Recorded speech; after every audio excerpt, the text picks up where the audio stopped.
You're listening to Sarah Talk. It's political. You could run a fucking pet rock against Donald Trump, and I would vote for the pet rock. Yeah. That's where we're at right Yeah. Critical. One of the things that drives me nuts as an atheist is that my polling location is at a church. And I don't necessarily have a problem. I'm not going to like burst into flames walking into a church. Now, after being on this show and having heard your viewpoints on some things, my advice to you is don't test this. I won't burst into flames. And positively LGBT positive. In many states, you can still be evicted from housing simply for being gay or transgender. Stand and fight with us. Oh, and occasionally completely absurd. I don't know if you've ever seen a lightning bug, but he flies around with a flame of light coming out of his behind. The lightning bug got a flame coming out of his butt. It's a beautiful night tonight. All the sodomites are out. And now, from Orlando, Florida, your host, Sarah Austin. Hey everybody, welcome to Sarah Talk. This is episode 107 of Sarah Talk. 107. April 21st, 2018. In the house with me tonight, my lovely wife Becca. Heyo. And the wonderful Michael Kaplan. Mr. Non-Muslim. Get In the microphone, Michael. Hello. Not in the camera. I know you're beautiful people. I love the camera. You It should be a loves me. YouTuber. Yeah. I think I need to. Yeah. I that's really your think thing. we need to do that. I need help. When did this turn into we? Because when you come up with the idea, you're part of it. Oh, It's like when you man. step in shit. Oh my gosh. All right, we have a small house full in the Facebook chat. Thank you guys for tuning in with us as usual. I'll wrap back up into my blanket here. I'm sorry, it's freezing. colder in the house than it normally is. Take off your clothes. I would, but that would make me colder. All right, I so have to charge extra for that episode. here's our Yeah, patrons are going to jack patrons the have to price do up. extra, right?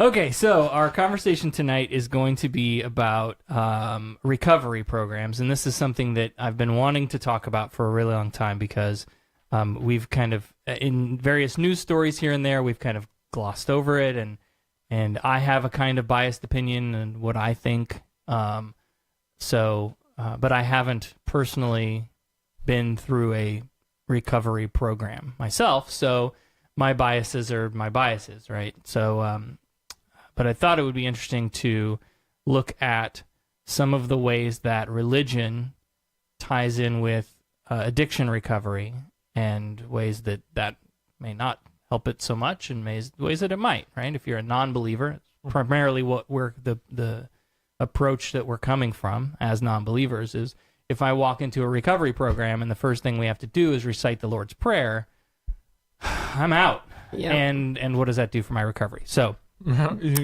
that's our conversation tonight. Shoot us questions and comments in the chat as always, and we'll call them out as we go. So, a study comparing traditional 12-step programs with alternative recovery programs was published in the Journal of Substance Abuse Treatment earlier this year and showed some interesting things. The study was conducted by senior scientist and Center Associate Director Sarah Zimor and colleagues. Here's what they learned. They looked at 3 alternative programs: Women for Sobriety, Life Ring Secular Recovery, and Smart Recovery, and found some differences among those programs, as well as in comparison to the traditional 12-step program. They considered variables like meeting attendance, having a regular or home group, having a close friend or sponsor in the group, those sorts of things. Results showed that people who had a commitment to lifetime sobriety had a better result than those who had other goals, regardless of what group they were in, right? So if you come into it going, I'm never going to drink again, right? Not as opposed to if you come in going, I want to drink, but not as much, right? That has an effect on your outcome. And overall, they found that the 3 major secular alternatives they studied yielded the same benefits for recovery from alcohol use disorder as did participation in traditional 12-step groups. So today I want to unpack some of this, talk about recovery programs, religiosity or spirituality that gets entangled, and how all of this stuff finds itself straddling the legal wall of church and state. And I think that's the interesting conversation that we'll have here in a minute. But to help us navigate some of this, talk about recovery programs and the secular alternatives, we have Byron Kerr, who's the executive director of LifeRing. Byron, welcome to Sarah Talk. Thank you. So I want to kind of preface this all by, again, like making the declaration, right? I have never been through a program myself. I understand that some programs work for some people, but not all programs work for all people, right? So we've had some listener interactions where, they were like, hey, don't bag on my program because it worked for me. Good for you. I'm glad you found a program that worked and you stuck with it and you're in a good place. Perfect. But that doesn't work for everybody, right? So I want to make it clear that I come to this conversation with, with my own ignorance and but with that ignorance, my own bias.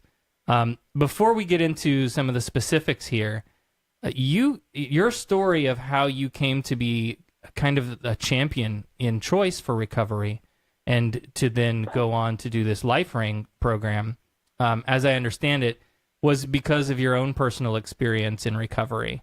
Do you want to talk about that for a little bit? Sure. I began approximately a decade ago. I voluntarily approached my employer and said, gee, I'd like some help. And so we set up appointments with counselors and whatnot through the employee assistance program. And they said, well, gee, why don't we just send you to a 28-day residential spin dry, is the unwelcome term. But I took a look at the program they suggested, and I said, gee, isn't there something else, something that offers choice? And they essentially said, no, you have to go to this program. So I did. I drove myself 100 miles and handed over my car keys and my phone. Said I'm here, and I basically was indoctrinated for 28 days. I got out feeling mostly angry about being forced into the program. I did not succeed at that time. I stayed sober maybe 100 days or so. I was, again, very angry, very upset. Saw it as an attempt at brainwashing or indoctrination or whatever you want to call it, and didn't succeed until I found a choice of support that allowed me to keep my worldview. Made no attempt to change my worldview. All they cared about was supporting my sobriety. Right. But I would call myself a person in long-term recovery, largely because of my own personal efforts, but certainly with the support of an organization that respected my worldview. Yeah, absolutely. So maybe a good way to kind of work through some of the concerns that I have, and maybe this will touch into some of the things that you experienced. And in this will help to highlight the differences that LifeRing brings to the table kind of as we go, is to kind of look at the Alcoholics Anonymous process, which I think that's probably the program people are most familiar with, and maybe second and only by Narcotics Anonymous would be probably the top two that are familiar to people. And again, like my concerns generally stem from the religiosity. So recovery.org has in their frequently asked questions, is Alcoholics Anonymous religious? And their answer is, AA originally focused on religion as a means to sobriety, but the program has since adopted a more spiritual focus rather than a God-centric one. Except their own literature doesn't support that. So, like, the Serenity Prayer is featured on their website. And I know like a lot of their group meetings close with the Lord's Prayer. So I'm gonna do a quick read here of the 12 steps, which I pulled from AA.org on Tuesday, and is a revision date of 8/2016. Okay. Step 1: we admitted we were powerless over alcohol, that our lives had become unmanageable. 2: came to believe that a power, capital P, greater than ourselves could restore us to sanity. 3: made a decision to turn our will and our lives over to the care of God, capital G, as we understood him, as an afterthought. 4: made a searching and fearless moral inventory of ourselves. 5: admitted to God, capital G, to ourselves and to another human being, the exact nature of our wrongs. 6: were entirely ready to have, capital G, God, remove all of these defects of character. 7: humbly ask him, capital H, to remove our shortcomings. 8: made a list of all persons we had harmed and became willing to make amends to them all. 9: made direct amends to such people wherever possible, except when to do so would injure them or others. 10: continued to take personal inventory, and when we were wrong, promptly to admit it. 11: sought through prayer and meditation to improve our conscious contact with capital G, God, as we understood him, afterthought, praying only for knowledge of his, capital H, will for us and the power to carry that out. 12: having had a spiritual awakening as the result of these steps, we tried to carry this message to alcoholics and to practice these principles in all of our affairs. So I think my first question, my reaction right off the bat is, I'm really kind of bothered by the message of you're weak and powerless and you have to have some magic, higher power, science, whatever you want to call it, right, as an afterthought. Oh, but your God can be anything, right? But what they're saying, the gut feeling that I get from this is like, you can't do this.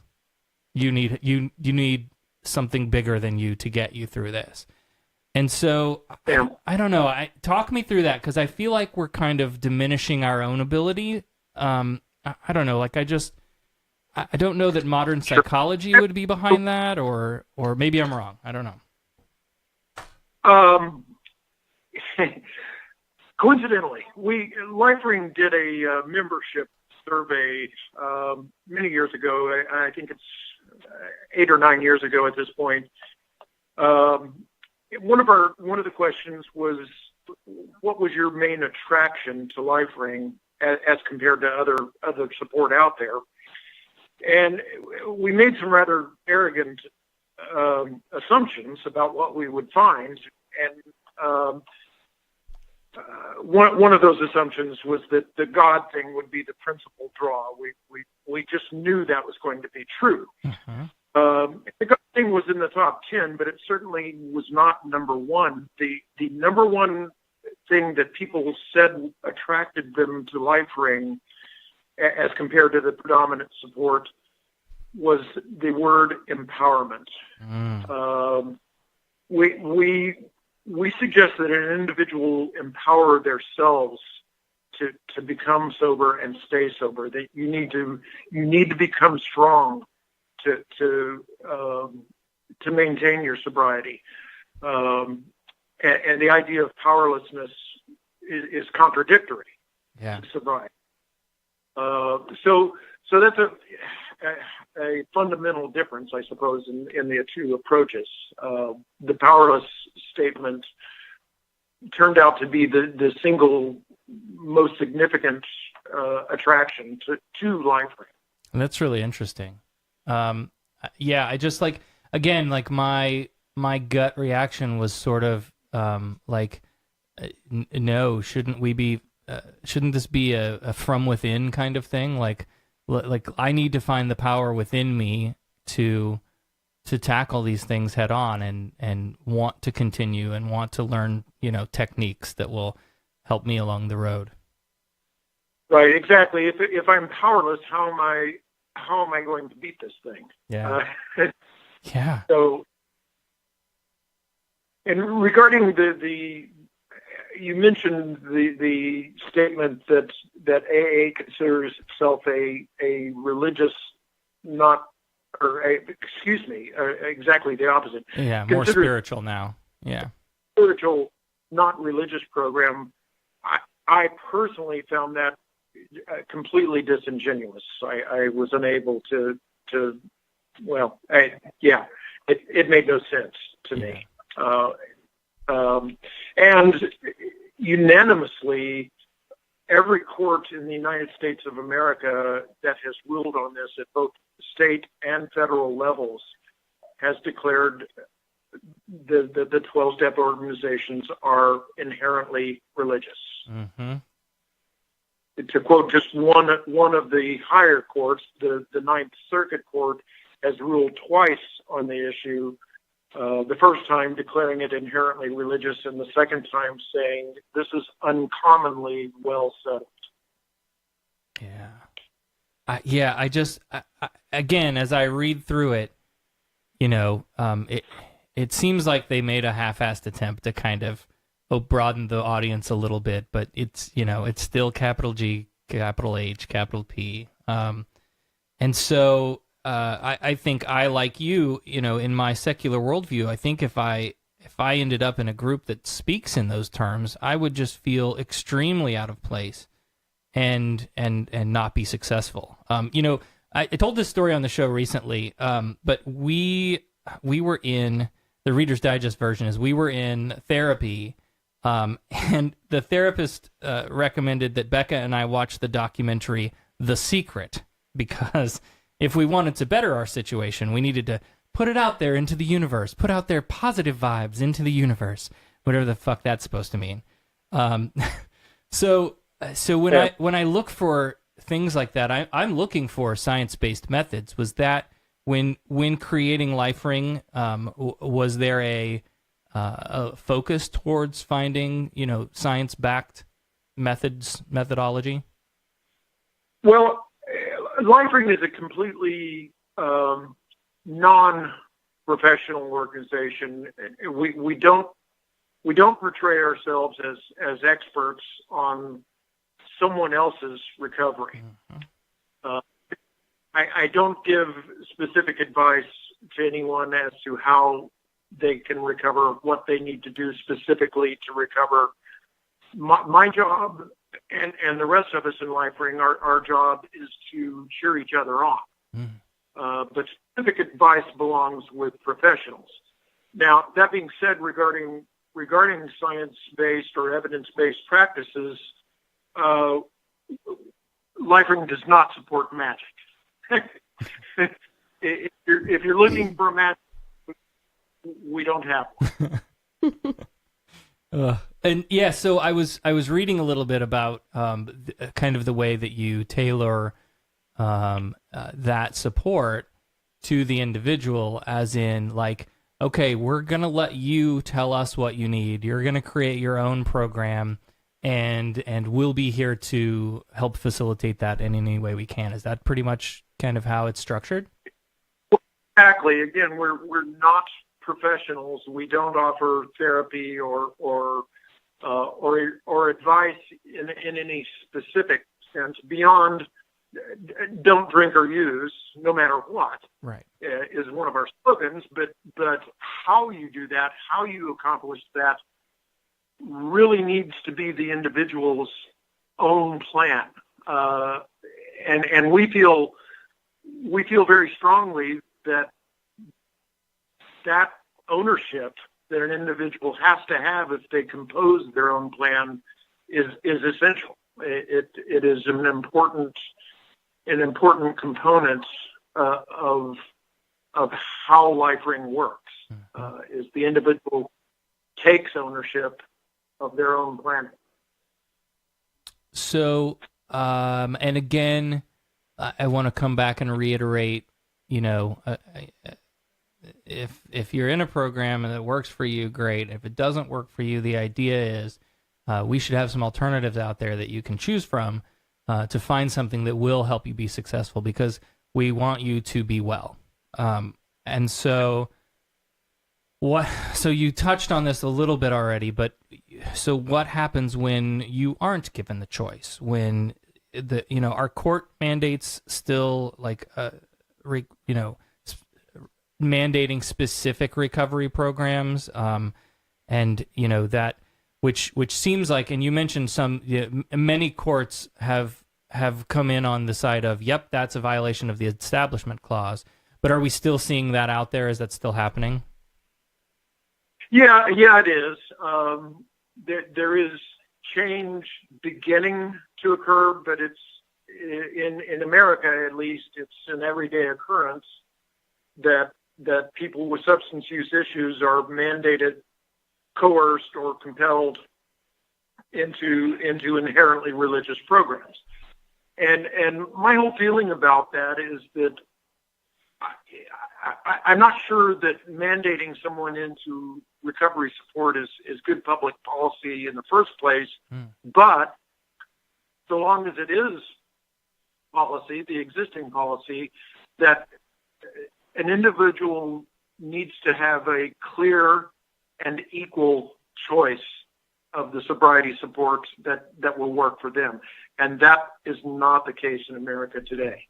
Are we seeing that more frequently, you think, from maybe employers more so than from court order, right? If you, like your story, you go to your employer and say, hey, I've got a problem, I need help. Well, this is the program that we send you to. I'm sure that's so common. Yeah, I don't have any clear evidence as to which method is more common. Both would be my guess, but I don't have any specific evidence as to which is more prevalent. But I can tell you that the courts are doing it, and the courts are doing it illegally. Yeah, right. A private employer can impose whatever rules they wish, and there's nothing to prevent that. I don't think it's wise, but they can do that. If the minute a government agency of any type, be it the court or a local behavioral health department, state or local, the minute they get involved, that brings up the Establishment Clause and government preference for religion over non-religion, those issues, and that's pretty clearly been settled at the very highest levels of federal courts. So, and again, a reminder: don't take legal advice from a podcast. Right? You're not a professional. You're not a lawyer. But have you had people come to you with court-ordered mandated programs and ask for advice? Like, hey, how do I navigate this? Does it come down to like having a good lawyer that knows constitutional law? Well, yes. And I am a bit familiar with some of the cases that have occurred at in the Ninth Circuit Court, for example. I'm very familiar with a case entitled Hazel versus Crowfoot. A gentleman named Barry Hazel was convicted of a drug offense and sentenced to state prison. And he served his term was a year in prison. He served that and was released on probation, or parole rather. A term of his parole was that he attend a 90-day residential drug treatment program. He immediately said, I'm completely in favor of drug treatment, but I would like a secular approach. And the probation officer said, yeah, whatever, and sent him to a facility that was a 90-day 12-step indoctrination program. He was expelled from the program in approximately 1 week. Wow. For being, and this is a quote from the court records, the reason he was expelled was he was disruptive, though in a congenial way. Whatever that means. Yeah, that's pretty vague. Okay. His probation or parole officer arrested him immediately on his expulsion, sent him back to state prison for 100 days. And we're not talking a county lockup. We're talking a state prison. Yeah. Got out and sued in federal court. The initial ruling at the district level was that, yeah, your civil rights were violated, but too bad for you. There were no damages awarded at all. His attorney appealed to the Ninth Circuit, and the Ninth Circuit said, wait a minute, the man suffered a very real injury. You took his freedom unlawfully for 100 days. You can't just arbitrarily say he suffered no damages. He must be rewarded both compensatory and punitive damages. So it went back to the district court, and there was ultimately a $2 million settlement. Wow. Half of which was paid by the state of California, and the other half was paid by the independent contractor that had forced him into the 90-day program. Both were ruled responsible for the violation of his rights. Yeah. So that's one case that I'm intimately familiar with. But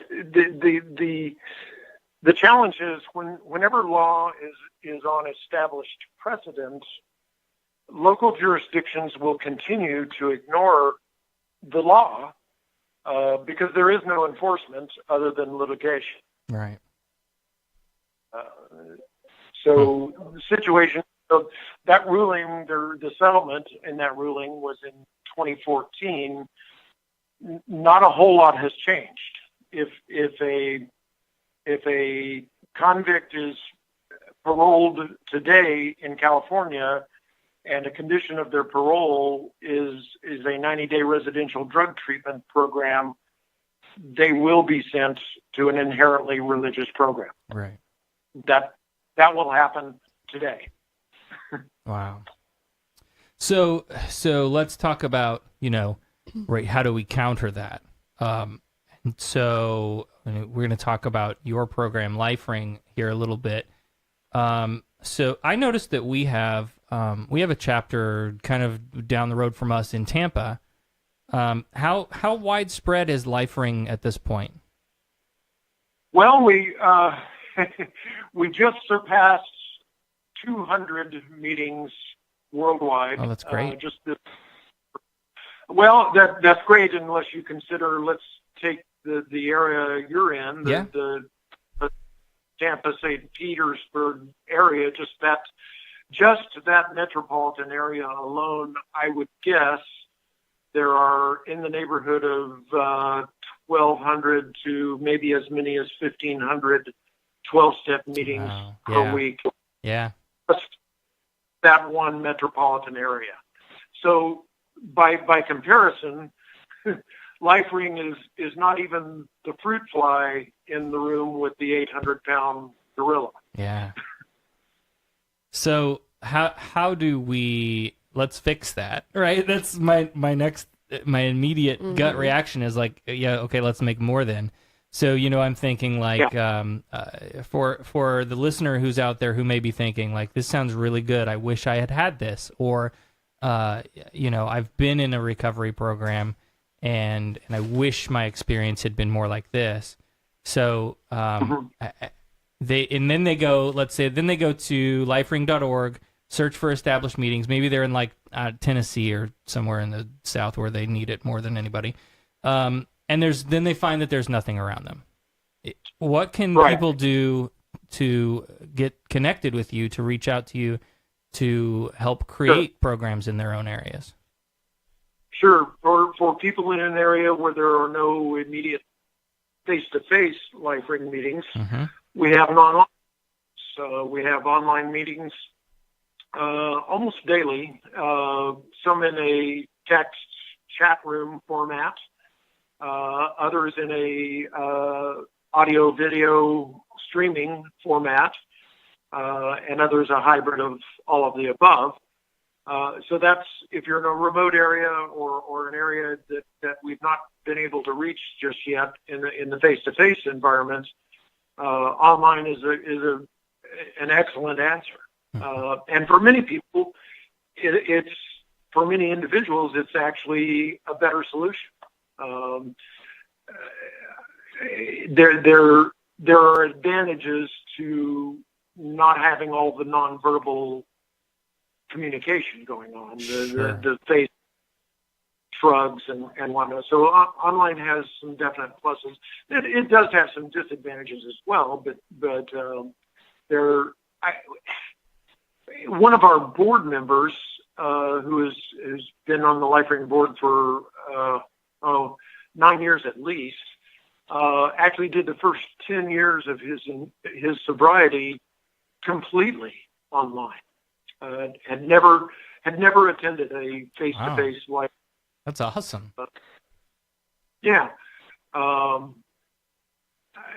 Myself, I do a little bit of everything. So are you I'm assuming you're actively working towards looking at, other markets where there's a need and trying to connect with people who may want to be involved in creating something in their own area? Certainly. In terms of starting the LifeRing meeting, I approached LifeRing myself and said, gee, I'd like to start a LifeRing meeting in a new community. How do I go about that? And I received encouragement and materials and all the support I needed to get started. We have some guidelines that ask for the person to have 6 months of sobriety, and we can give you tips and suggestions and ideas, but it's kind of like our sobriety program. All the heavy lifting is up to the individual. Yeah. No, I think that's great. I think that, the custom tailored approach is the great response to a very canned, very narrow experience that a lot of people get. So I think that's great. Where can we send people to find out more about LifeRing if they're interested in finding a group near them or starting one or just connecting with you, getting involved in the online community? Where can we send them? Well, lifering.org is our main portal. There are links there to all of our different venues. If you're in a region that we have been able to develop, there are many local websites as well, by running the various regions. For example, in your area, the Tampa St. Pete LifeRing community has its own website. But lifering.org is our main portal to the world. All right, and we'll mention that again at the end of this show. And all the contact information will be available on the show notes for this episode as well. This is episode 107. Byron, thank you so much. Yeah, go ahead. One other thing I'd like to add. Yeah, please. LifeRing doesn't. We don't have any expectations that our participants become true believers, and by that I mean you're welcome in LifeRing to work a 12-step program in addition. I like to tell one of my very best personal friends in LifeRing is a woman in Northern California who has convened LifeRing meetings for years at this point. She also has a sponsor and works the steps. Now, I personally don't understand that at all. It makes no sense to me, but I don't need to understand her path. Yeah. All I do is cheer her on, and I do. I celebrate with her every time she has a successful another day of sobriety. So it's not something. We think it's somewhere in the range of 30 to 40% of our participants do 12-step in addition, and again, that's fine. It's the individual's choice, but choose. Yeah. No, that's a great point, and I'm glad that you brought that up because, again, like I think there's a good message that in the same way that that we don't want religion to be the gatekeeper, we don't want a religion to be a gatekeeper either, right? You don't have to be non-religious. You don't have to be an atheist. You don't have to be anti-theist. You don't you can be a believer too, and work through with LifeRing. Come as you are, and we'll help you. And I think that's awesome. But the word secular very simply means of the world, and anything outside of that is a person's own business, and we make no demands that you change your worldview. As a matter of fact, if a person declares that they have a spiritual view, I would suggest they even embrace it. Yep. Just don't project. Whatever works, right? Whatever works. Right. That's good. Well, thank you for what you're doing for the community and for being part of the conversation today. And I will definitely keep in touch with you as we have other topics come up that are relevant. I'd like to include you in that. Very good. Thank you. Thank you so much, Byron. We'll be in touch. Byron Kerr is the Executive Director of LifeRing Secular Recovery. We're going to open the phone lines now. Let me open the phone lines now. And go ahead and give us a call at 224-40-SARAH, 224-407-2724. And I would like to hear from folks who have maybe experiences in recovery. And run the gambit. It doesn't have to be like, oh, I'm a secular person and I went into a religious 12-step, right? It can be come from whatever experience that you came from. I'm interested to hear from people how your recovery process went, and in particular, if there is a component of that comes from a dogma or a religious belief, then I think that's something that we definitely need to talk about and call out. So we're going to take a quick break here.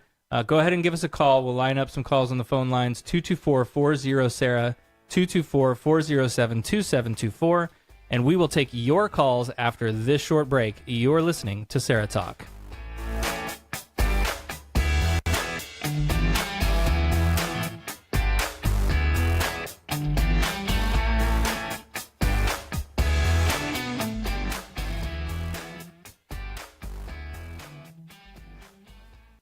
Are you ready for your first card?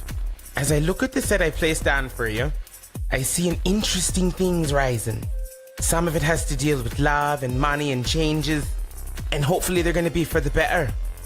Now your first card represents your situation, maybe some problems you've been having, maybe a little bit about yourself. Your first card is sorrow. This card is letting us know that there is some type of disruption in your life. Not that it's a big deal, but this card is giving off a strange vibe of anxiety. Actually, this card is warm in my hand. Oh, now caller, if you listen here, I'm seeing in the cards. Oh, yes, the 45 of mangoes. The 45 of mangoes card says you're going to go on to Patreon and subscribe, because there is nothing better than giving when receiving. What will you ask me? Find out now and I see for you. Call me now for a free tarot reading.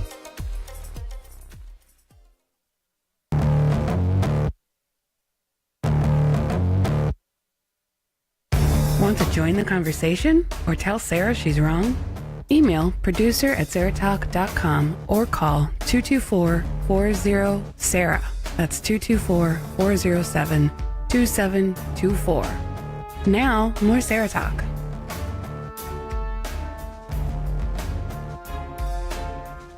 Welcome back to Sarah Talk. I am Sarah Austin. Wake up, Becca.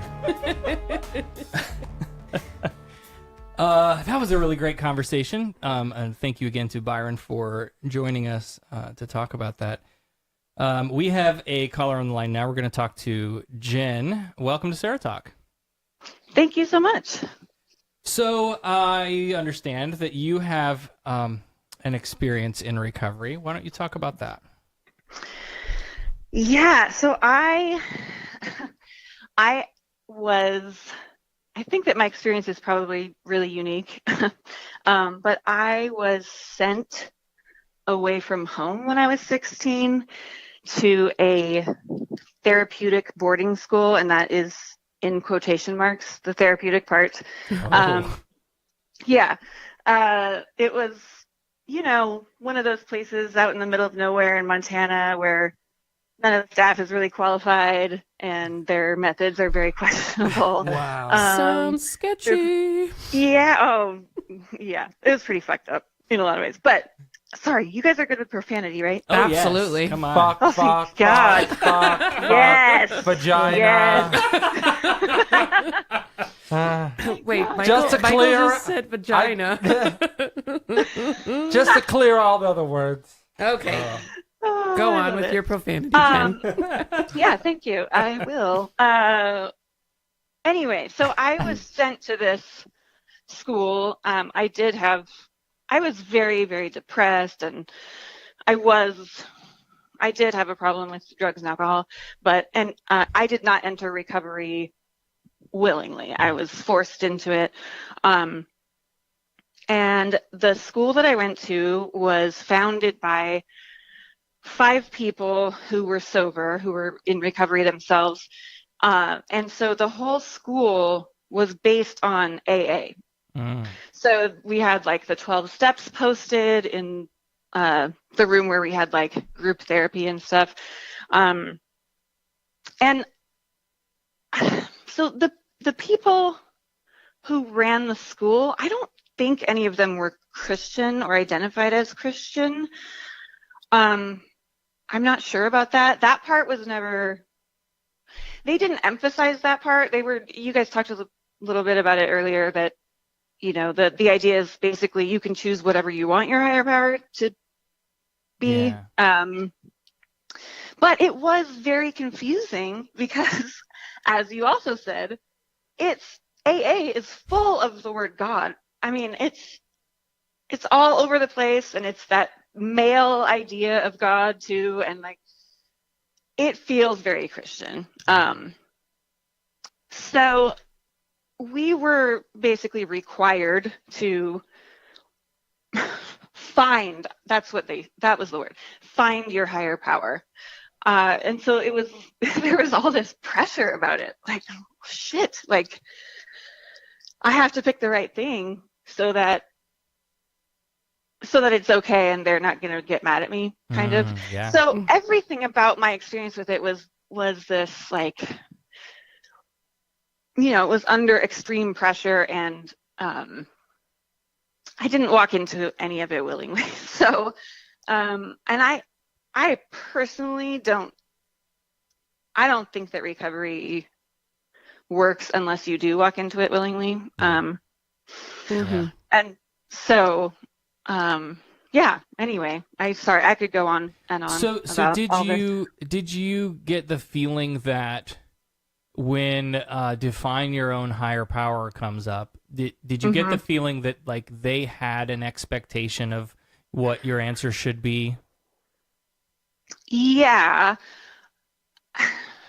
Yeah. So yes, like, do people go, oh, well, my higher power is a god of some kind, of course, because, if I say it's the trees, then you're gonna, that's not what you're expecting, and that doesn't count or something. Right. Well, actually, they were fine with, like, if you chose the trees, and I think I chose something like that, like nature. Yeah. Yeah, like Mother Earth or some shit. Yeah. And they were fine with that. It was more a question of, are they gonna? I mean, they would just sort of decide randomly sometimes if you were full of shit, or if they didn't like your answer, or whatever. So it wasn't really a God thing so much. But yeah, it was definitely present. I mean, we said the Serenity Prayer all the time. Yeah, it was very weird and confusing all around. Yeah, I think, again, like, if even not overtly Christian language, right? There is a kind of a spiritual overtone to that. Like even even when they say, you know, well, your higher power can be anything, it can be science. Okay, well, but come on, what is it? Higher power is a very spiritually wooey kind of word, you know, like absolutely right. And I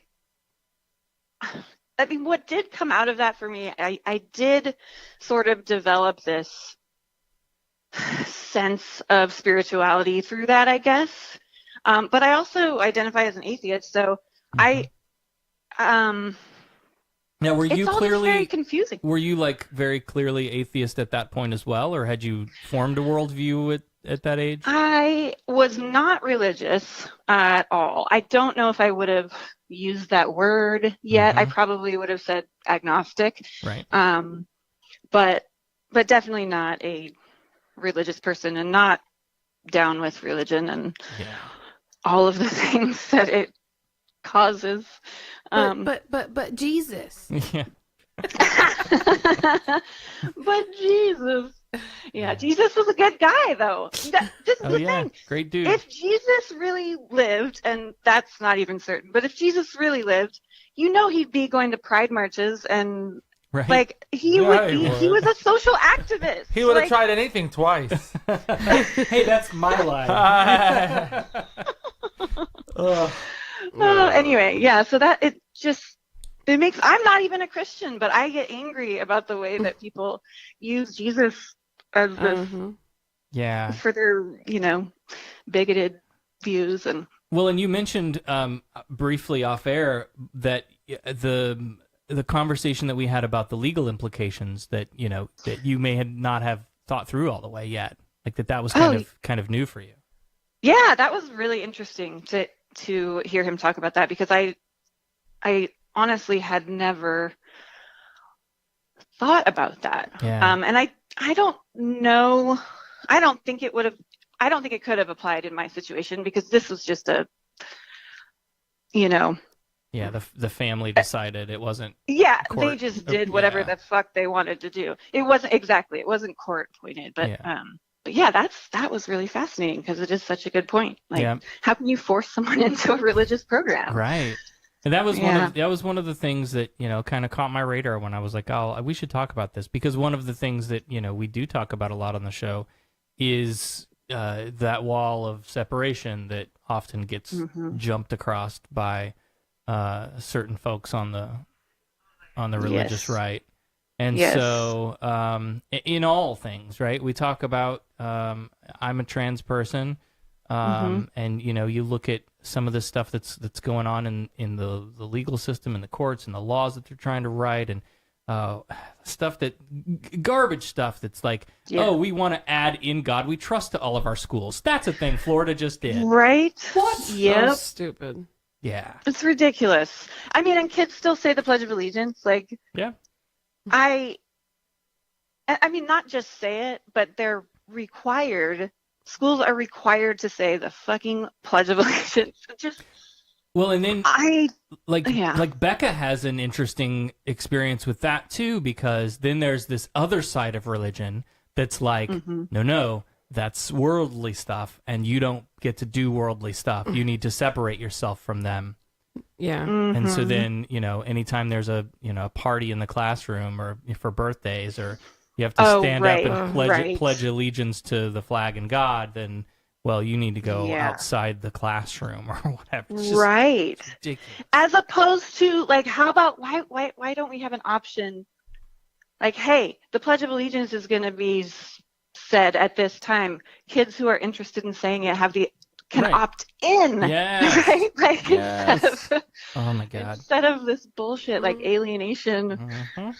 Getting dirty looks from the kids across the Yeah, exactly. You and doing your teacher, it? depending on who your teacher is. I had a couple of those. I did. I had a couple of teachers that made issues out of it, and it was just ridiculous. I know. It's yeah. It's, so how long have you been clean now? Oh, I'm not. I'm not now. Good for you. Oh, thank you. Well, that's sort of what I was forced into recovery at age 16. I was there for 2 years and was clean. I went straight to, oh yeah. 2 years. That's crazy. 2 years, 16 to 18. I went straight to college from there. Wow. And I was clean in college. I went to AA. I was going to meetings. I had a sponsor. And that lasted like the first semester. And then you partied.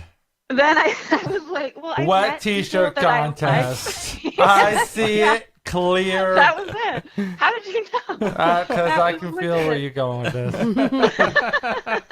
Michael was there. Oh God. So yeah. So. God, creepy. Okay, but I guess my question would be then, is it in a moderated way, right? Are you doing it? Are you doing this safely? Is it not a problem? Is it you're healthy and happy, right? Yeah. Yes, for the most part. Though I will say that I struggle with depression a lot and anxiety, and so. I definitely still use it as a coping mechanism. What I will say is that I'm so aware of it all the time because of this experience that I had. And sometimes I'm not making good choices about it, but oh my God. I don't know if you're still watching the feed or not, but I was hyper aware when we started the show that I usually have a rum and Coke or two on the show. And so when we started the show, I had to hide my rum because I thought I can't have a drink while we're talking about no. We should definitely drink. So now I didn't put mine away. I'm refilling it on her. Yes. I've been holding on to mine the whole night. Oh my God, that's great. But again, in moderation, everything. Yeah, right. And that's the thing. It's like it's an awareness thing for me. Yeah. And there are times when I worry about it. I also have it. It's rampant in my family, and I'm definitely susceptible. So, yeah, I just have to be careful.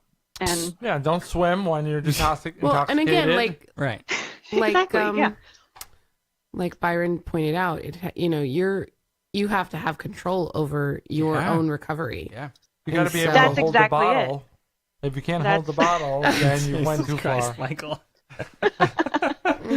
No, but that's exactly it. That's what I meant. Like, I don't think that it works if you are forced into it. And I don't know. I guess maybe some people who go to court-appointed programs, maybe it does work for them. But I know for me, at least, that it was just such a kind of psychologically abusive experience, and so that was also part of my separating from it. It was that I kind of realized that I was doing this thing for these people. Not for you. Yeah, like I was still trying to earn their, I don't know, their respect or approval. Yeah. Thank you. That's the word I was looking for. Thank you. I was still looking for approval from these people who really did not give a shit about me. You were in punishment and you were waiting for them to say you're off punishment. Yeah. Right, exactly. So that was my experience. But now, being in this for 2 years, I also happen to know that you have a podcast, and the premise for this is fucking awesome. Also, this is the premise. Cool Runnings is a great fucking movie. Oh, I love Cool Runnings. Love Cool Runnings. So that's what. So talk about the podcast that you do and how Cool Runnings fits into it. Well, nobody gets the joke yet. Right. Well, so our podcast is called I Never Saw That, and it is based on the 2 years of pop culture that I missed while I was at this place in Montana. Because really, it was the middle of nowhere. We did not have access to nothing. Yeah, to anything. I mean, they did occasionally show movies, actually, but there was no AOL, no porn. Right. Yeah. Yeah, and so it was. The years were. I don't know. Sorry. The years were 1994 to 1996. Oh, there wasn't even internet on your phone yet. No. On none of that. In fact, email was brand new when I left there. I mean, it was a lot happened while I was gone. So the podcast, the premise is trying to catch up on that stuff, and so my partner and I do it together, and we watch stuff that was released during those years, and we talk about it, and we also try to weave in my Montana experiences as well. And it's a lot of fun. Cool Runnings actually doesn't technically fit in the years. It was released in 1993. But close enough. Close enough. But we had sort of just decided to do this podcast, and we watched that movie, and I was like, we have to do an episode about this movie because I loved it so much. And the episode is me gushing about it a lot, and my partner being a little more cynical, but yeah, I think a little unfairly cynical, to be honest. About Cool Runnings in particular. Yes, about Cool Runnings in particular. No, I listened. I binged to the show. You did? Oh, of course I did. Oh, thank yes, you. Absolutely. But the Cool Runnings one, I thought, hang on now, because that was such a great movie. It's a great still have movie. the same reaction that you have, like, for me now, all these years later, like, oh my God, no, it's such a great movie. I don't think I've seen it. Are you kidding me? What? I don't know, maybe I did. Watch it. I'm not good It's about a Jamaican remembering. bobsled team. Maybe I've seen it. I've never been into Jamaican. Well, maybe I have. There was a time in my life. All right, Michael, we'll have to have a Cool Runnings marathon. Okay. Yeah, you should, because it's just it really is like a lovely movie. I really was like amazed. it. Yeah, I love Plus, it. it has John Candy in it, Yeah. and I love John Candy. So, anyway, it's a lovely movie. You should see it. Maybe I have. I just don't You remember might names. have, yeah. I've seen all kind of movies. I saw a movie last night. We won't talk about it. We'll talk about it after the break. Perfect. Okay, I have one final question for you. Yeah. Kind of into the podcast here. Okay. Are you finding that having these conversations about the pop culture things that you missed, does that kind of contribute to your overall well-being? And is it a therapeutic thing for you? Yes. Yeah. Yes. And I didn't go into it thinking that it would be. We just I just thought of this idea, and we were like, yeah, maybe that'll work. And yes, it's been, in the beginning, it was actually really painful. Because of course it's brought up a lot of memories and feelings and stuff that I hadn't been really dealing with for a long time. And so, yes, it's absolutely therapeutic. So that's like an added bonus because it's also just a lot of fun. So yeah, definitely. That's awesome. Well, Jen, I appreciate you calling in and sharing your story. Thank you so much. Thank you so much for having You're me. awesome. Thanks so much. Thank you. We'll talk soon. Okay, bye. Check out Jen's podcast. I never saw that. It's great. It's really good. You'll love it. I promise. And if you haven't seen Cool Runnings, what the hell are you waiting for? It's a great movie. So let's do this. Let's take another break. I know Becca's not feeling too hot tonight. No. She's so sexy hot. That's not exactly. Okay, maybe it's not exactly it. But let's take another break. I do have some news stories. We'll go a little bit long on the show tonight and cut through those because we live in the darkest of all possible timelines. And by next week, these news stories will be like old news. Yeah. Doesn't the world end next week or something? Yeah, it does. This is our last show. That's it. Forget. Ladies and gentlemen, we're signing off. So I don't want to miss any of that, and we'll do that when we come back. This is Sarah Talk.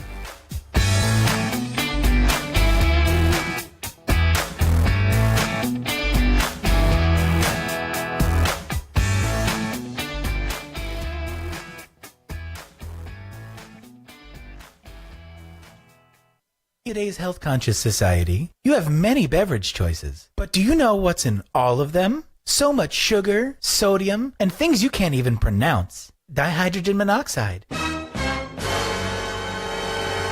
What's that? Sometimes you wish you just had a simple, more elegant solution for your beverage needs. Introducing H2O, the first ever chemical-free thirst quencher. H2O is simple, simply composed of 3 portions of 2 elements, hydrogen and oxygen. H2O means chemical-free, unlike water, which is filled with all sorts of shit. When we tested H2O, we found traces of no other elements. So pure, the bottle may as well be fucking empty, with all the same nutritional content as a breath of cool mountain air. First widely featured on Goop.com, actress Gwyneth Paltrow revealed that she exclusively uses H2O for her vaginal steaming process. After all, why use water when you can steam it with H2O? So now we invite you to run out to your local garden hose and drink that shit. Remember, it's not water, it's H2O. H2O bottled by Flint Bottling Company in Flint, Michigan. Product not actually endorsed by Goop or Gwyneth Paltrow. Please do not use H2O for vaginal steaming, or better yet, please do not steam your vagina. H2O is actually just water. Water is a set of molecular compounds. It's a chemical. Everything is a chemical. Want to join the conversation or tell Sarah she's wrong? Email producer@SarahTalk.com or call 224-40-SARAH. That's 224-407-2724. Now, more Sarah Talk. Phone operator. I'm sleeping in tomorrow. You're keeping me late. We're going blueberry picking tomorrow in the morning. No, you're not. You won't get her out of bed. I think he's talking about him and his people, not me. Okay. You're a part of my people. Well, I know, but I mean, your people that you live with that you can wake up at 6 in the morning to go I blueberry don't picking. live with anybody but Well, Anthony. okay. Well, you said Yeah, we, so who are that's you your talking people. about? People. Mm-hmm. I can't tell you. If I tell you, I gotta kill you. Oh. Oh, boy. Oh, you like it, don't you? So do you want to tell us about this story or no? What story? You said you had news. I had a client yesterday. Oh. And I've been single for like a week and a half. And I've always wanted to do something with this client. But I was very respectful to The my relationship partner. you were in, yeah. So when I got my chance, you pounced. I did. I did. We were at the salon, and after everyone left, I decided to show them what it truly means to be handled. Ooh. Oh my gosh. Hello. So we started off with like a deep tissue massage as I grinded on him from behind. And then I started blowing into his ear, and he just couldn't handle it from there. So he's going blueberry picking with you tomorrow? No, he's not. Because he's still sleeping that shit off since yesterday. He said, I've never come first. I can't believe you made me come. And I said, well... Who is dinging? That's Michael's phone, I'm it's sure. It's not mine. I'm a virgin. It's probably your friend. He woke up. Yeah. Ready for more. He was hot though. I showed her a picture. Did you see him? It was hot, right? Yeah, he was hot. He was pretty hot. I approve. You want to see? Okay. Yeah, of course. Oh yeah. Yeah. Yeah. Okay. I actually right. went. I was like, oh, it's nice tight chest. His package was great. Everybody just learned way more about Michael's personal life than they ever thought they would. Listen, I gave him the best in the world. This is like a porn for him. Oh my god! Who gets to sleep with their hairstylist? You're right. I took him in the back and I showed him. It was like ordering a pizza and sleeping with your pizza man. Oh my gosh! Like, and I made him wait it out. Like, I didn't give it to him all at one time, and I still held back. Oh my god! I sent him a pair of handcuff pictures today. Oh my gosh! I'm gonna rip his ass apart. Someone please help me segue out of that into gun Dear violence. Lord, TMI, Michael. It's the general consensus I'm of the charged chat. up and I'm ready to go. Russell's the only one who's not too mortified to type anything. All right, so let's. You just said Dear TMI. Lord. Jen says, "Thank you for having me on." You're so and welcome. even God, for June, we promoting love your you. podcast. Thank you. No, thank you so much. That was great. You're amazing. Yeah. Okay, so let's get into the news and get this done so that we can get Becca to bed because she's Yeah. not feeling good. Okay. News. And we'll start with some news that happened last week, but then got lost in the shuffle because, again, it's the darkest timeline and terrible things are happening. As you're aware, Florida passed some legislation that could arm various school employees, with the exception of teachers, right? And they get the exemption. And apparently, we were right. It's a terrible idea to arm teachers. Oh, yeah. Sean Simpson is a chemistry teacher at the Parkland, Florida high school, where 17 students and teachers were shot at and 17 killed. He has a concealed weapons permit, and after the Marjorie Stoneman Douglas shooting, told MSNBC that he might be willing to carry a gun to protect his kids. Quote, I don't know if that's the answer, but I know that there are some of us that are willing to take the training if it was offered, and probably be another line of defense. But again, it's a complicated subject, and I'm not sure if it's the answer. I think it's easier to get these type weapons out of the hands of people that aren't meant to do anything but kill. They just need to have police officers at schools so that they don't have to worry about it and the kids are safe. We'll get into that in a moment. So it turns out this teacher, Sean Simpson, was arrested last week for leaving a loaded gun in a public bathroom where a homeless man allegedly picked it up and fired it. Oh, homeless guy. Broward County Sheriff's Office said Simpson removed his 9mm Glock pistol while using the bathroom at the Deerfield Beach Pier and forgot it in the stall. 5 minutes later, he realizes that he left the gun and on his way back to retrieve it, heard a gunshot. He walked back into the bathroom, saw a man holding the gun, and grabbed it out of his hand. Now, the guy said he fired it to see if it was loaded. Yeah, because that's what we all do. He's been charged with unsafe storage of a firearm because the gun could have been found by a child at the public beach. So, hands in the air, who still wants teachers to be armed? Mm-hmm. Right? Ridiculous. Here's a teacher. Now, I agree. His point about like it's easier to get the weapons out of the hands of people. He was talking about like specifically weapons that are meant to kill lots of people. He was talking about a specific type of weapon, right? But here you go again. You know, this guy's got a permit, concealed carry permit. He's doing check, did all the right things.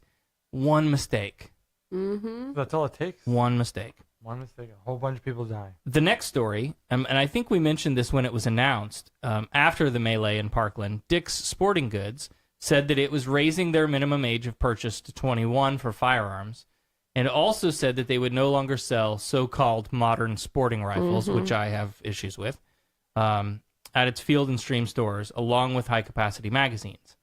Last week, Dick's Sporting Goods further announced that rather than return its existing inventory of the products that they've decided not to sell, they will be destroying them in accordance with federal guidelines and regulations, and some parts would then be sent to a salvage company to be recycled. Well done. Yes, that's how you do it, Dix. Well done. Thanks. Thanks for not being Dix. Dix. Can we say dick again? Sure. Yeah. Oh, wow. You may... Sorry. Yeah. You may not have heard, there are 2 lawsuits against Pittsburgh-based Dick's for changing the purchase age to 21. Now, this has been the talk of the town in our break room at work. That people are arguing, you know, oh, you can't raise the minimum age to 21, blah, blah, blah, blah, blah. My Second Amendment right? I want to take my son shooting and get some chickens. And you can, if you own the guns and you take your son with you. What it says is your 19-year-old son can't own the guns. Yeah. That's what it says. Why does he need a gun anyway? But again, he should be working. As we talked with Bob Doyle, right? There are examples of constitutional amendments of our constitutional rights that are not necessarily infringed upon, but limited in certain ways. And this is no difference, right? You can't just vote at 14 years old. You know, we put restrictions on all kinds of things, and I think what's going to happen. I think you're going to see this get picked up by a court somewhere, and hopefully it's in a common sense court that will go. Come on, really, right. 20-year-old Tyler Watson of Oregon sued both Walmart and Dick's for age discrimination when they refused to sell him a firearm. Then 18-year-old Tristan Fulton of Michigan has sued Dick's because Michigan law allows firearms to be purchased at 18, unless otherwise legally incapacitated. Fulton is seeking $25,000 plus legal fees because he's 18 and he couldn't buy a gun. See, okay, I'm really those things really tick me off because you know what? If it had been anything else, there are certain hotels that it is their policy that if you are not 25 or older, they will not let you check into their hotel. They will not let it's you not rent a law. a car. It's just their policy. Right. It's a store. It's a company hotel policy. Yeah, right. So how is a store having a policy as to what they're going to sell any different? Right. You may also remember that after the 2012 shooting at Sandy Hook Elementary in Connecticut, Dick's also pulled its stock of modern sporting rifles from the shelves, but then quietly reintroduced them when they opened up these Field & Stream stores. So they had them in the Dick's Sporting Goods branded stores. Right. Right. Sandy Hook happened, and they were like, okay, well, let's not sell these anymore. Right. Which, good decision. But then they were like, all right, we're going to open up some new stores that aren't called Dick's. They're called something else. Right. And we're going to sell those guns again. So we'll see where their intent is. Right. We'll see where their heart is now. Well, the fact that they're destroying them says a lot. Yeah. Oh, right. I Like, agree. That's a good faith move because they could right just, there. they could just return them to the manufacturer. Get this money way, back. this way they're out a lot of money. Right.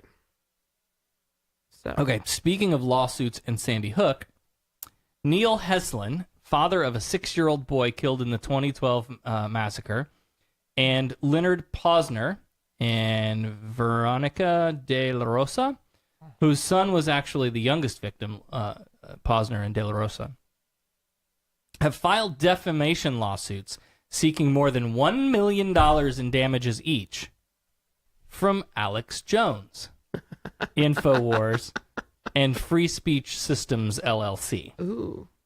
Alex Jones, as you know, was very outspoken about this conspiracy theory that the shooting never happened. The children and the parents were all crisis actors, and the mainstream media was all in on it. The whole thing was a hoax, a false flag operation. That was the Alex Jones position on Sandy Hook. So aside from just being a complete fucking basket case, what this guy says is it's inciting violence against the victim's parents. They're getting death threats. In June 2017, then 57-year-old Lucy Richards of Florida was sentenced to 5 months in prison for sending death threats to Posner. In one voicemail, she said, quote, you gonna die? Death is coming to you real soon, end quote. And part of that sentence was that she is no longer to be allowed access to InfoWars. I'm not really sure how you enforce that. Like once you're out of prison, does the cable company come out and put some kind of limiter on your service so you can't see the channel? Can't get on the internet? So yeah, maybe they're monitoring her internet usage. And if that's the case, like, doesn't that just play into her, like, she's bought into this conspiracy theory, deep state government's watching me shit anyway. Jones has other lawsuits pending, including one regarding the man who recorded the car attack during the Charlottesville white supremacist Tiki Torch Parade. Do you remember that? Mm-hmm. Jones said this guy who recorded the car attack was a deep state shill and a CIA asset who helped organize the attack, which of course isn't true. And another filed on behalf of the 24-year-old man that InfoWars falsely identified as the gunman at Marjorie Stoneman Douglas High School in February. So MSD gets shot up. Alex Jones goes on the air and says, it was this guy. Turns out it wasn't that guy. It wasn't. So now there's also a defamation suit for that incident as well. I really hope he goes down in flames. He's going to have a busy year in court, that's for sure. Yeah, like, seriously. That's all right. They'll pay their, his followers will pay their legal fees, I'm sure. So stupid. I hope you all will come to our aid with legal fees if we need it. If we ever need it, right? Oh my gosh, could you imagine the lawsuits? Okay, so then to come back to the gun violence for a moment, as we sort of pivot towards some religion news. On Friday, as students across the nation prepared to walk out in protest of gun violence on the 19th anniversary of the Columbine School Massacre, April 20th, 1999, a former Forest High School student in Ocala, Florida, committed the 20th school shooting in the U.S. this year. School Resource Officer Deputy Jimmy Long heard a loud bang at 8:39 a.m. and rushed to the scene. 3 minutes later, the 19-year-old shooter was taken into custody without resistance and, according to Marion County Sheriff Billy Woods, without exchanging fire with the SRO. The victim of the shooting was a 17-year-old student who was shot in the ankle, and that's really, like, that's pretty much all the detail we have so far. They haven't really released a motive. We don't know all of the details of that encounter with the SRO. The shooter, Sky Bush, is charged with terrorism, aggravated assault with a firearm, culpable negligence, carrying a concealed and unlicensed firearm, possessing a firearm on school property, possession of a short-barreled shotgun, interfering with school function, and armed trespass on a school property. Can you hear the defenders? I can hear them. Listen. Short-barreled shotgun? See? We told you if you take away the Armalites, if you take away the semi-automatics, well, they're going to find another way.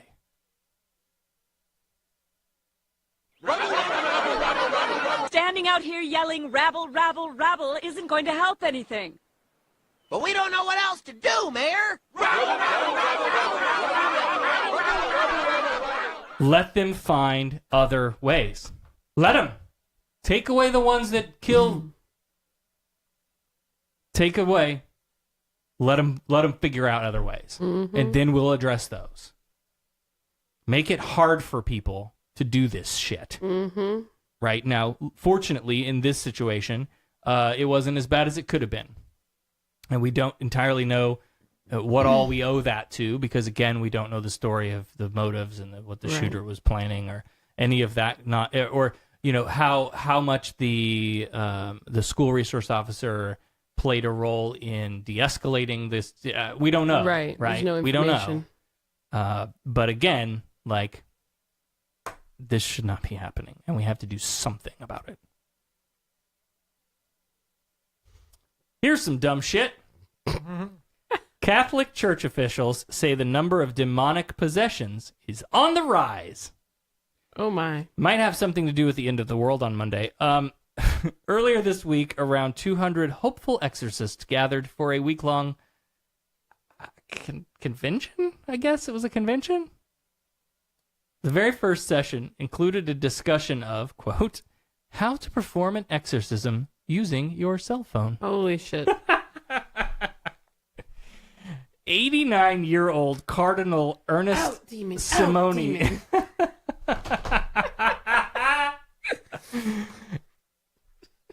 89 years, it's important. 89-year-old Cardinal Ernest Simoni of Albania talked about reading the prayers of exorcism in Latin over the phone, just as if he were performing it in person. But, like, are we talking to 89 years old? You know, I think about my parents and their tech savviness. Like, is Albania still on the rotary phone? Like, I don't even know. Is there an app for that? Probably. You're right. You probably are. There's an app for everything. Hold on.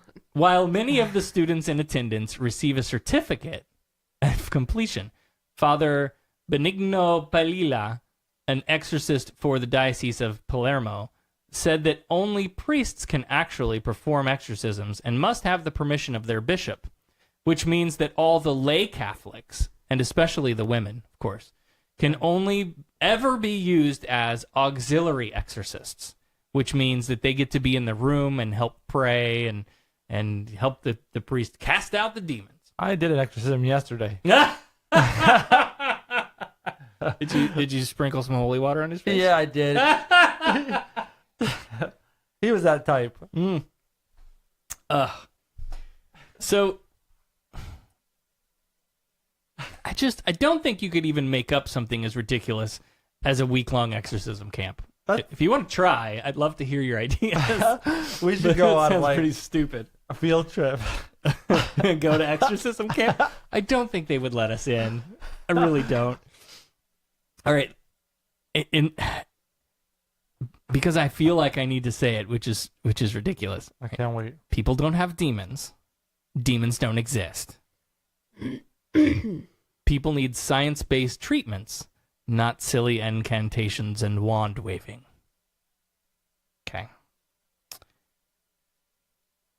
22-year-old New Orleans Saints cheerleader Bailey Davis. Did you see this story? Nope. Bailey Davis was fired this week for posting a photo of herself in a one-piece lace bodysuit on her private Instagram, but it violated the employer's code of conduct policy. That code prohibits cheerleaders from appearing nude, semi-nude, or in lingerie. They are also, sitting down, I hope, if you're driving the car, pull over. They are also not allowed to have players follow them on social media. They must have private social media accounts, and get this, are required to leave parties or restaurants if players are there. What? That's ridiculous. Kind of, it's disgusting victim blaming shit is what this is. I don't know what the hell that's about. The company says the rules are to prevent cheerleaders from being preyed on by players. So what, the girls have to leave and they Why can don't- stay? Why did the Why are they what getting the in trouble? fuck? So, If the girls are there first, why do the yeah. seriously? Fuck yeah.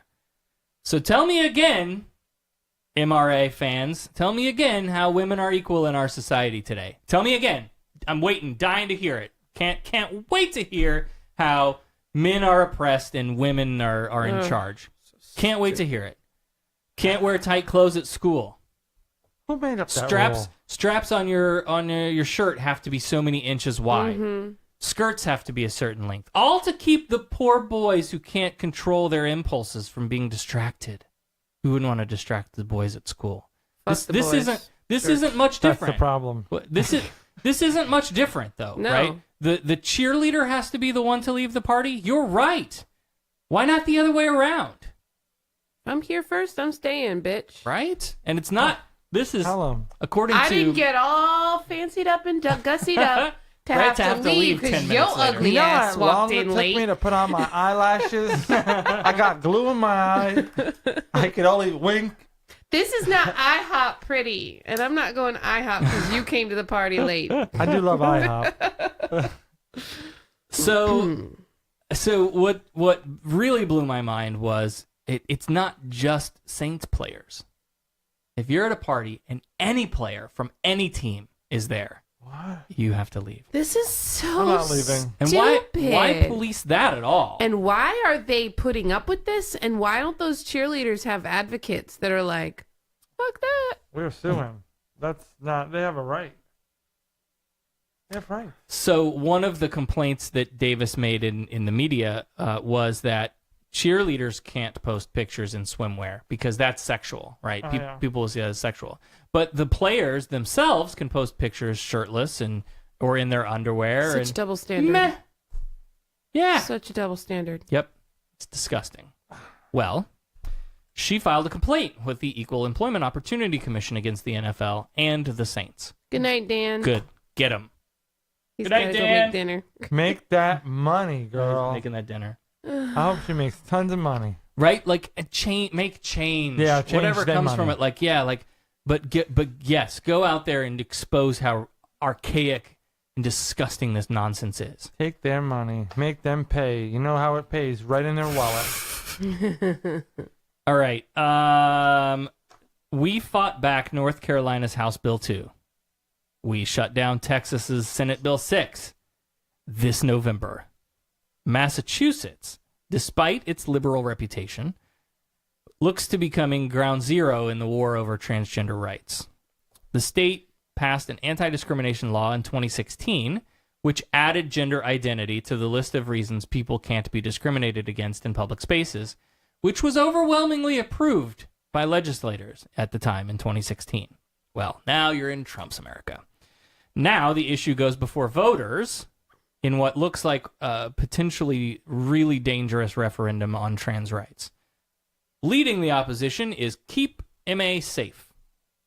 And according to Ballotpedia, with friends at the Massachusetts Family Institute, it's a conservative Christian group, if you couldn't tell from the family in it, in favor of keeping the expanded protections is a list of businesses and churches that I can only imagine is like the entire fucking yellow pages for the state of Massachusetts. It was just this huge list of supportive companies and churches and individuals. Here's what Keep MA Safe has to say about their poorly designed, slow-loading, garbage-filled website. On July 8th, 2016, they said, Governor Baker signed into law a bill that eliminates the right to privacy and safety in public restrooms, locker rooms, showers, and changing facilities.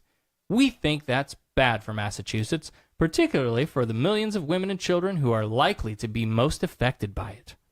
That is why, as concerned citizens, we are exercising our constitutional right to seek a repeal of this dangerous bathroom, locker room, and shower law. Now, to be fair, the law covers other things too. It's not just like who goes pee where. And I looked all over the internet to try to find this campaign video, even in the bad neighborhoods of the internet. So but I couldn't find it. So if you've seen this ad, I would love for you to send me a link if it's still out there. They had it on their website, but it was taken down from YouTube. But the New Boston Post describes the video like this. The 2-minute video from Keep MA Safe shows a little girl using a supermarket bathroom when an adult wearing black men's shoes comes into the stall next to hers, while the girl's father waits outside in the hallway. The 6-year-old, in blonde pigtails, wearing a vivid yellow shirt, colorful beaded necklace, and denim skirt, is surprised when the adult drops a bag on the floor, and she sees that it's full of women's clothing and accessories. She peeks under the stall and sees that the adult is a biological man, which terrifies her.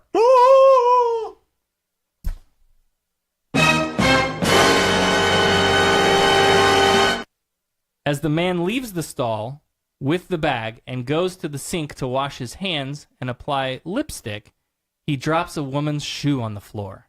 The little girl, who is wearing black shoes and white socks, with one sock bearing a yellow happy face, bends over and picks up the woman's shoe and gives it to the adult with a look of fear. Then she runs out of the bathroom. A teenage girl narrates a voiceover. Basic common sense is under attack. A little girl shouldn't have to wonder why there's a man using the women's bathrooms, the narrator says. What many don't understand is that a new law in Massachusetts makes it illegal to prevent a man from using the women's bathrooms, locker rooms, and changing facilities if he identifies as a woman.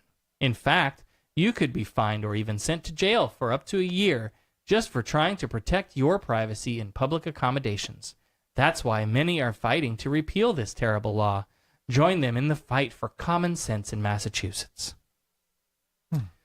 So, this is the exact same playbook that we've seen over and over and over again, demonizing trans people as a security risk, which we are not.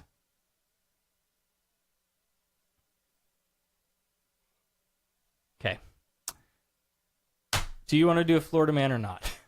So the conversation before the show was they're both about using. I don't know. I think we're beyond it now. I think we're beyond it now. You got the rum out. Okay. Might as well. So the best stories start with a Florida man. 2 stories tonight. The first story. A Florida man was arrested on possession charges after a doctor discovered a baggie full of drugs tied to his junk. Scrotum. Cedric Anderson, 28, was taken to Lawnwood Regional Medical Center and Heart Institute in Fort Pierce following an ATV accident. When the doctor removed his clothes to inspect for any obvious injuries, he found the sack tied to his sack. Investigators said the bag contained cocaine, oxycodone, and marijuana. The best part of the article from TC Palm says, quote, the type of knot used to tie the bag, such as half hitch or bowline, was not specified, nor was the type of string or twine. Oh. There's a journalist doing their fucking job right there. Oh my God. Wow. Okay, the second story is led to, right from the first, where would you hide your drugs if not on a string around your balls? In your butt. Indian River County Sheriff's deputies pulled over a Dodge Durango around 10 p.m. for a headlight out. A deputy smelled marijuana when approaching the vehicle and found a, quote, used syringe with a clear liquid substance on the passenger, 32-year-old Melissa K. Monaghan. As she was detained, she advised the officers that she had a tire gauge, which she used to smoke crack cocaine, quote, stuffed in her uterus. Oh, that's where I always keep all my things. End quote. Now, how did she get it into her uterus? Is what I want to know. Right? So again, it's all the rage. Again, TC Palm had a great take on this story as well, with some great news writing. The best copy says, according to dictionary.com, they say, a uterus is, quote, the enlarged, muscular, expandable portion of the oviduct in which a fertilized ovum implants and develops or rests during prenatal development, the womb of certain animals. Tire gauges are often kept in glove compartments as opposed to uteruses. Oh, my God. Oh, Jesus. Jesus, yeah. She removed the tire gauge at the jail, and it tested positive for cocaine. Yeah, it did. And vagina juice. Yeah, it did. Wow. Okay, your choices tonight. Teabagging or pussy pressure. Oh, God. Vote now. Oh. Ay.